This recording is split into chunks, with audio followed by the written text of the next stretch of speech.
why hasn't people write about the Mao's Guo's story? So I hope your next book will be about Mao's. Well, I have been actually thinking about brainstorming one about his, well, first of all, his life, but then second of all, the persecution rather, he's faced since coming to America. And it is really a perfect metaphor almost just for the CCP and communist infiltration abroad. I mean, we see the level, I mean, it's probably hundreds of millions of dollars they are investing to try to catch this one man. And it makes you think, like, well, if that's just what one dissident is worth, what does he have on them? Obviously, quite a bit.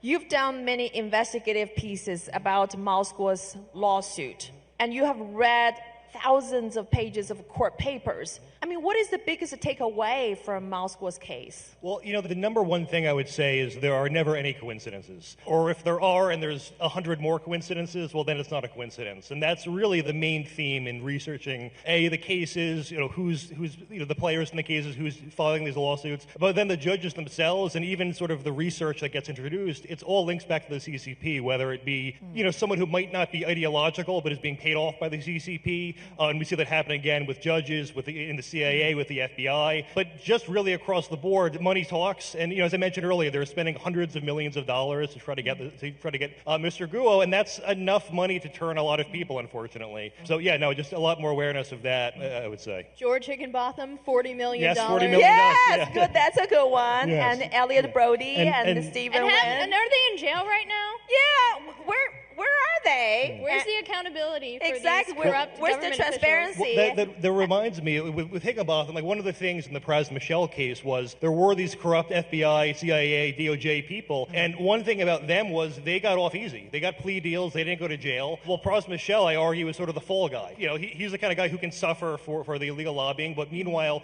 the CIA, all the people in our intelligence agencies, they got this fake appearance of justice being served, but really they were just getting let go. And where's Joe Low right now? Where's Bruno Wu? Where's Joe Low? And where are the real CCP spies?